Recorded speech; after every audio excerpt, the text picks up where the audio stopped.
Ibu dan bapak sekalian, Rasulullah SAW saat adzan subuh sudah memanggil, beliau menjawab panggilan adzan itu, tapi masih berada di rumahnya, menunggu adzan selesai. Ya.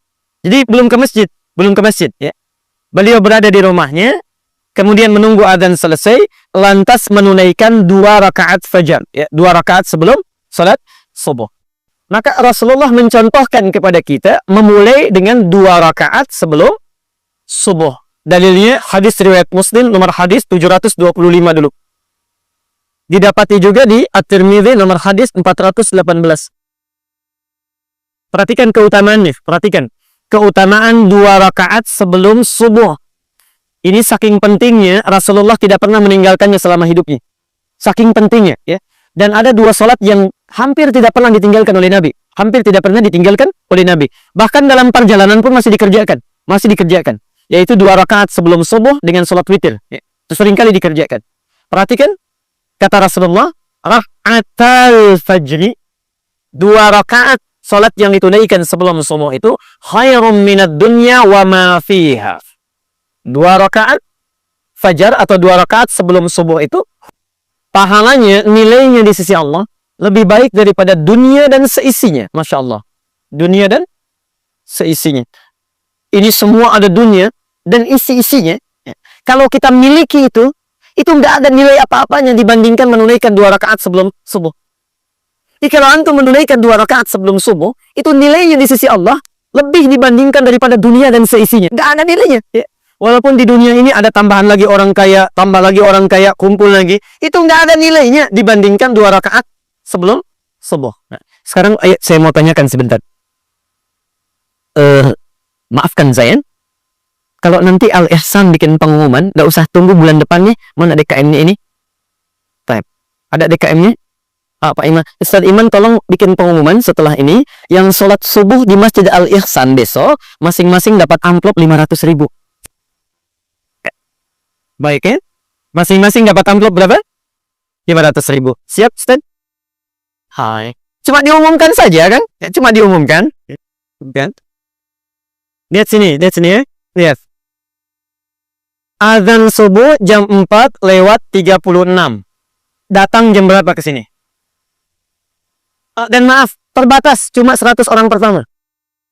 Datang jam berapa? Masya Allah. Jam 2. Tadi jawaban jam 2. Antri. Perhatikan. Kata Ali bin Abi Thalib, ajaban linnas, sungguh aneh manusia ini katanya. Sungguh aneh manusia ini. Sudah tahu akan meninggal, tapi nggak pernah serius menyiapkan bekal untuk meninggalnya. Itu Ali dulu, sekarang lebih aneh lagi. Masya Allah, lebih aneh lagi. Dikasih uang 500.000, azan jam 4:36, bangun dari jam 2. Cuma 500.000, Allah tawarkan dunia dan seisinya. Dipanggil 4:36, baru bangun jam 6:34. Ini kan aneh ya, aneh sebetulnya. Allah tiap hari tawarkan, lebih baik daripada dunia dan seisinya, kumpulkan pahala. 500.000, Masya Allah. Dari jam 2 kita siap-siap. Tiap hari ditawarkan, subuh terlambat terus. Berubahnya mau kapan? Kurang apa lagi mau dimotivasi? Masya Allah. Ini bagian yang pertama. Nah, Bapak Ibu sekalian, saking pentingnya ini, jadi di hadis itu setidaknya ada 3 kalimat lebih baik daripada dunia dan seisinya. Misal di Al-Bukhari, nomor hadis 2639. Nanti antum bisa praktekkan ini ya. Perhatikan kalimatnya. Ini hadis dari Anas bin Malik. Ya. Jadi ada Malik bin Anas, ada Anas bin Malik ya. Anas bin Malik punya anak namanya Malik bin Anas ya. Baik. Nah, Anas bin Malik ini, Masya Allah, itu pembantu Nabi dan lama membantu Rasulullah. Ketika ditanyakan, beliau ditanya oleh sahabat setelah Rasulullah wafat, ya, ditanya, hei saudaraku katanya, ya, kalau dalam bahasa kita, Allahu a'lam, ya akhi, ya, saudaraku, bagaimana kesanmu saat membantu Rasulullah? Perhatikan kata Anas bin Malik. Tidak pernah saya dapati Rasulullah saat saya bantu kecuali mendengar satu kalimat dari lisan beliau. Satu kalimat saja. Perhatikan kalimatnya. Kata Nabi, apa yang bisa saya bantu? Mada akhduk. Selama saya bantu Nabi, saya nggak kebatin kalimat dari Nabi kecuali satu.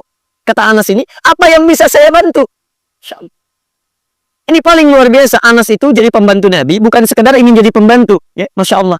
Beliau itu ingin mengabdikan hidupnya supaya lihat bagaimana kehidupan sunnah langsung dari sumbernya. Ya. Jadi seorang tuan kan wajar minta dibuatkan kopi, cucikan piring dan sebagainya misal ya. Ini tidak pernah mengalir dari lisan Nabi, saking mulianya manusia ini. Hanya mengatakan apa yang bisa saya bantu katanya. Masya Allah. Karena Nabi itu makan, Masya Allah, tempatnya dicuci sendiri. Kalau kita piringnya cuci sendiri, ya. Ada sendalnya copot, kemudian beliau sambungkan sendiri. Bajunya robek, kemudian dijahit sendiri. Ya. Orang yang dijamin masuk surga, bebas dari kesalahan. Hisabnya tidak ada hisab bagi beliau. Langsung surganya nunggu nama Muhammad. Tidak akan dibuka itu pintu surga kecuali Muhammad masuk duluan. Ya. Man ant, kata penghuni, kata penjaga surga. Muhammad, kata Rasulullah. Kata penghuni, kata penjaga surga ini, aku diperintahkan untuk tidak membuka pintu surga kecuali engkau masuk duluan. Dan Muhammad ini tidak akan pernah masuk surga kecuali menunggu umatnya semua ini masuk. Tidak masuk surga kecuali menunggu umatnya berkumpul. Ditunggu itu kita, ditunggu Rasulullah. Sampai semua terkumpul baru dibimbing oleh beliau masuk surga. Muhammad sallallahu alaihi wasallam. Insyaallah. Kita yang selalu ingin bersama beliau, yang selalu mengatakan sunnahnya dan sebagainya, kita ikuti, kita praktekkan. Sudahkah? Masya Allah. Sudahkah kita memulai dalam hidup? Kadang-kadang kita menuntutnya banyak. Ya. Makan, berikan pada orang lain. Ya, masih disisakan juga, masih dibuang juga. Piringnya dibebankan pada orang lain. Copot berikan pada orang lain. Macam-macam, Masya Allah. Dalam hidup kita selalu mengatakan, saya ikut sunnah Nabi, ikut sunnah Nabi, ikut sunnah Nabi. Apa yang sudah kita banggakan di hadapan Rasulullah? Insya Allah. Karena itu bertakwalah kepada Allah. Hadirin sekalian, Bapak Ibu sekalian. Itulah Muhammad. Kata Anas bin Malik, saya tidak pernah dengar sesuatu pun dari lisan Nabi kecuali apa yang bisa saya bantu. Muhammad sallallahu alaihi wasallam. Insyaallah. Ya. Karena itu kata Jibril alaihi salam, kata Jibril, hadis sahih dalam Mustadrak Al-Hakim, ya, sebutkan Nabi sallallahu alaihi wasallam satu kali akan naik ke mimbar lalu turun Jibril. Kata Jibril, mu'dan, terlalu, ya, sungguh jauh dari rahmat Allah dan terlalu orang ini man dzukirta indahu liman dzukirta indahu falam yusalli alaihi. Orang yang disebutkan namamu Muhammad di sampingnya enggak mau salawat kepadamu, itu orang keterlaluan. Ya. Masya Allah, itu orang keterlaluan katanya. Saking sayangnya Jibril kepada Muhammad sallallahu alaihi wasallam, itu yang dipikirkan itu cuma kita, Bu, Pak, cuma kita. Masya Allah. Ya. Saya berikan misalnya 2 sampai 3 riwayat. Masya Allah, satu kali beliau sallallahu alaihi wasallam dalam hidupnya itu sedang kumpul dengan sahabatnya. Ya. Lalu kata beliau, ashtaqu bi ikhwani. Saya itu kok rindu sekali dengan saudara-saudara saya. Rindu dengan saudara-saudara saya. Sahabatnya menjawab, ya Rasulullah, alasna ikhwanik. Rasulullah, bukankah kami ini saudara-saudaramu? Kata Nabi, lastum ikhwani, ya, bal antum ashabi. Kalian ini bukan saudara saya, kalian ini sahabat-sahabat saya. Perhatikan, ikhwani humul ladzina lam yarawni walakinnahum amanu bi. Saudara saya itu orang yang nggak pernah lihat saya, tapi selalu beriman kepada saya. Orang yang tidak pernah lihat saya, percaya dengan saya. Ya. Kalau antum percaya pada orang yang kelihatan, itu wajar. Tapi percaya pada yang tidak tampak, masih yakin juga, itu yang tidak wajar. Kata Nabi, saya merindukan saudara-saudara saya ini. Antum tuh dirindukan oleh Nabi. Masa kita tidak ada kerinduan untuk bertemu dengan Rasulullah? Setidaknya tunggangi sunnahnya. Bahkan demi Allah saya katakan di akhir hayatnya, hadis-hadis riwayat sahih.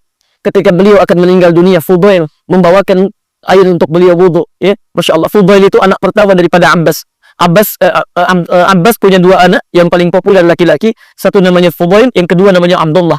Abdullah hidup di bawah naungan Rasulullah sampai beliau jadi penghafal Quran, penafsir Quran. Fudail kakaknya, saat Rasulullah akan wafat, beliau yang membawakan air wudunya.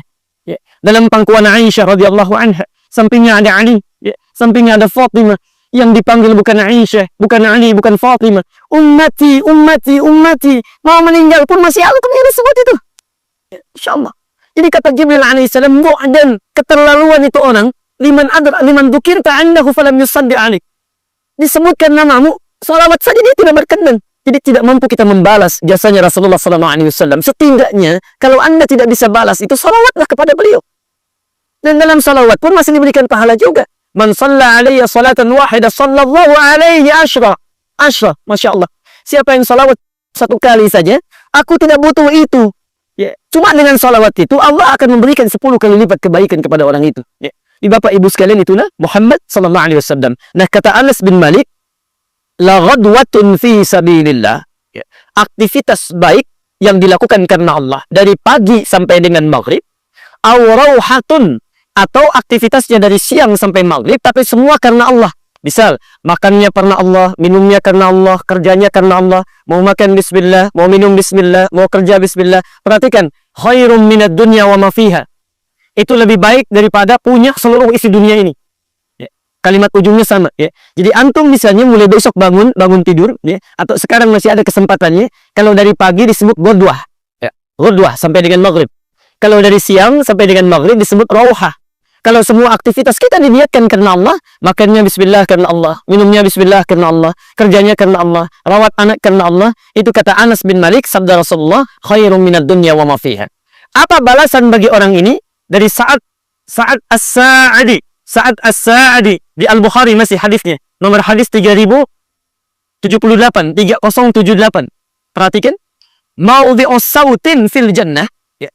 Orang ini akan dibalas dengan pahala yang berlimpah. Tempat pecut saja, tempat pecut, ya, tempat pecutnya sesuatu yang tersimpan di surga, untuk ilustrasi saja, khairum minad dunya wa ma fiha. Jadi kalau tukang delman punya pecutan disimpan di tempatnya, itu kalau ada di surga lebih bagus daripada dunia dan seisinya. Apalagi minumannya, apalagi gelasnya, apalagi keadaannya. Jadi kalau sudah semua diterangkan, antum tinggal tunggangi, keluarkan. Catat amalannya apa yang dilakukan. Nah, setidaknya bangunlah 2 rakaat sebelum subuh, itu tunaikan. Khairum minad dunya wa ma fiha. Nabi tidak pernah meninggalkan ini selama hidupnya, konsisten menunaikannya. Dari mana tahunya? Hadis Muslim nomor hadis 724. Dari Aisyah radhiyallahu anha.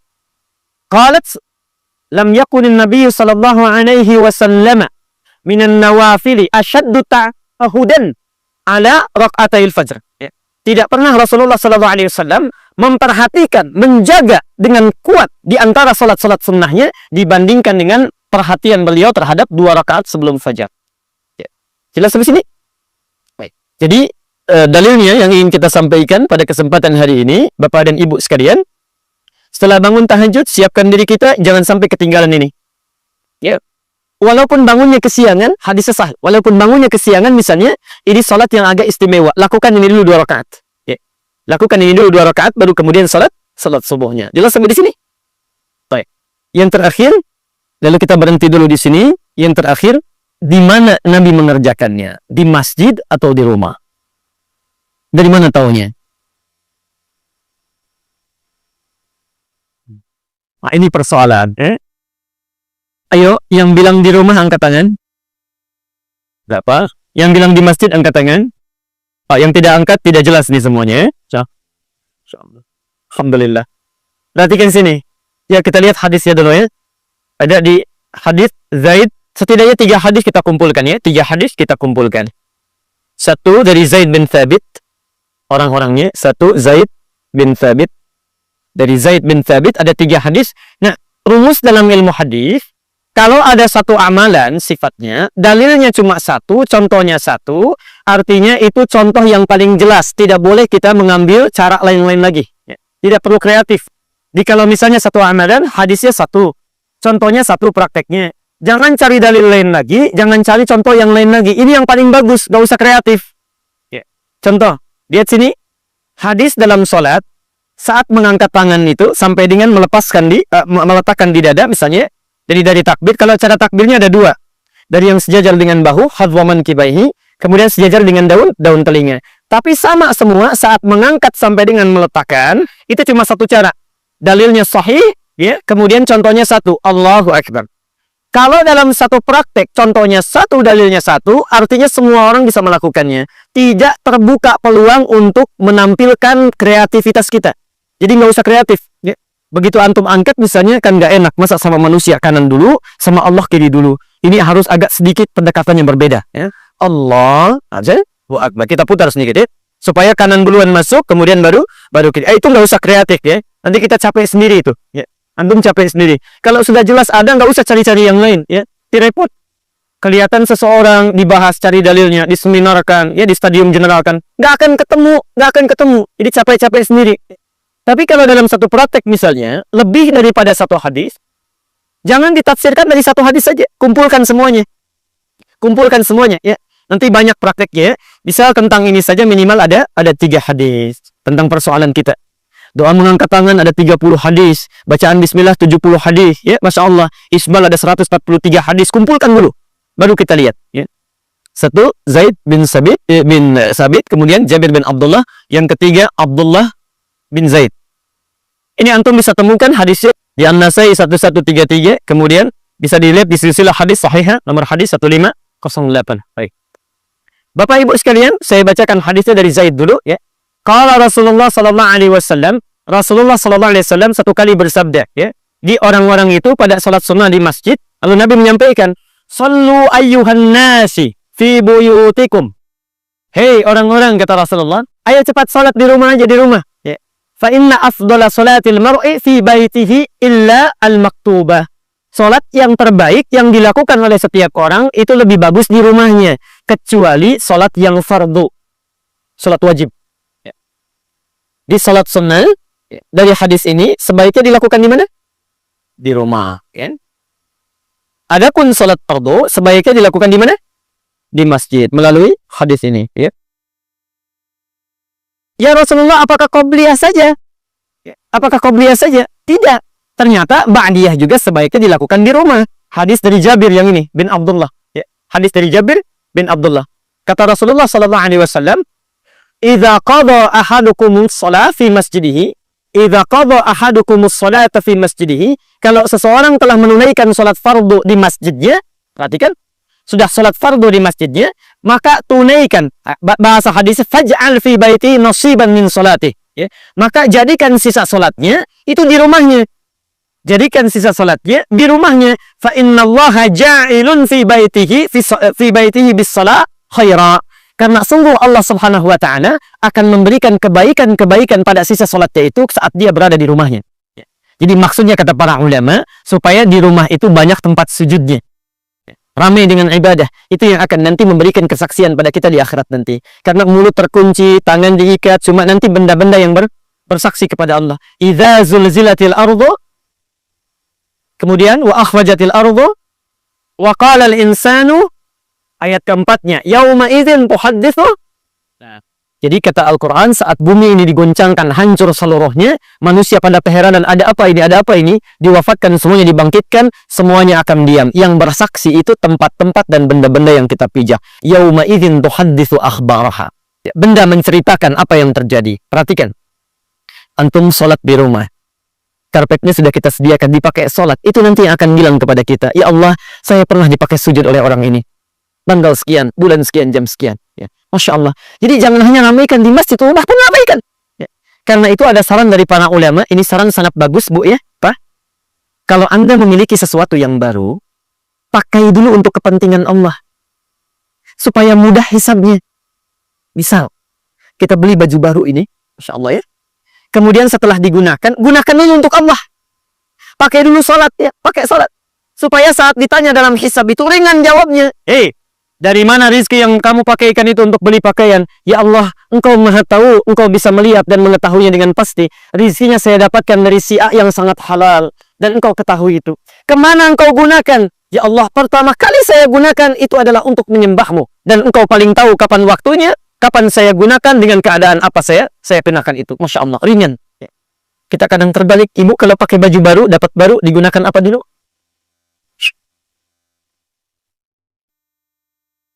Kalau nggak kondangan arisan kan? Ya. Itu agak lumayan itu hisabnya. Awal-awal memang pede. Dari mana kamu dapatkan? Ya Allah, dari kerja keras suami saya. Yang keringat yang kau ketahui sangat halal dia lakukan. Semuanya lancar-lancar. Kemana engkau pergunakan? Kondangan ya Allah, pertama kali. Nah itu persoalan ya. Soalan itu. Baik. Lihat.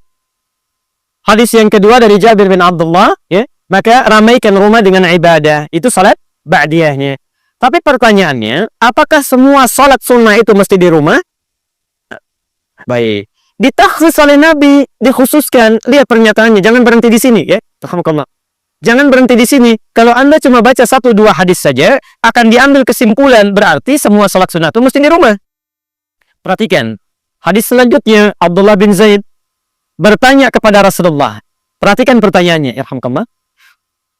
Ya Rasulullah, wahai Rasulullah, ayyuma afdalu min salati. Mana yang paling afdal di antara salat saya? Hal salati fil bait amil fil masjid? Am fil masjid? Apakah salat yang saya lakukan di rumah saya atau di masjid? Apakah salat yang saya lakukan di rumah saya atau di masjid. Karena beliau melihat Rasulullah itu sunnahnya di rumah, kemudian baru ke masjid. Dijawab oleh Nabi. Perhatikan. Lihat jawabannya ya. Ala tara amma aqrabu min baiti. Ala tara amma aqrabu baiti min masjid. Maaf. Ala tara amma aqrabul baiti min masjid. Tidakkah engkau lihat jarak antara rumahku dengan masjid sedekat apa? Tidakkah engkau lihat jarak antara rumahku dengan masjid sedekat apa? Jelas sampai sini? Jelas ya? Belum selesai kalimatnya. Belum selesai. Maka tunaikanlah sholatmu di rumah. Bila tempatmu itu dekat dengan masjid. Ini kalimatnya. Saya mau tanya, maaf. Rumah Nabi di mana? Kalau ini masjid, rumah Nabi ya di sini. Belakang. Wah, ini isyarat yang cerdas untuk kita baca. Sunnahnya dilakukan di rumah kalau rumahnya dekat dengan masjid. Kalau rumah antum jauh dari masjid, jangan maksa. Dari Tambun ingin hadir kuliah subuh ke sini, sholat sunnahnya di sini, nyampe sini kapan? Ya, fine. Jelas sampai sini? Oke. Jadi kita selesai dulu sampai di sini. Kesimpulannya, Bapak Ibu sekalian, amalan Rasulullah SAW, ya, begitu selesai beliau menunaikan tahajudnya, itu sampai pada waktu fajar. Jangan sampai tertinggal 2 rakaat fajar ini karena sangat penting dalam kehidupan kita. Kemudian selebihnya, bila antum rumahnya dekat dengan masjid, maka yang paling utama lakukan di rumah. Kemudian tunaikan sholat wajibnya di masjid. Bila sekiranya rumah kita jauh dari masjid, maka alangkah lebih baik itu bisa ditunaikan di masjid secara bersamaan. Dan maaf, ini penting saya garis bawahi. Sekali lagi, penting saya garis bawahi. Salat qobliyah sifatnya cepat. Cepat, ya. Jadi jangan terlalu lama antum. Ya. Bacanya jangan terlalu yang panjang-panjang. Singkat aja. Nabi seringkali membaca Al-Kafirun dengan Al-Ikhlas. Kata Aisyah, sampai-sampai saya tidak tahu kapan Rasulullah baca Al-Fatihahnya. Ya. Jangan lama-lama kalau baca, kalau menunaikan salat qobliyah.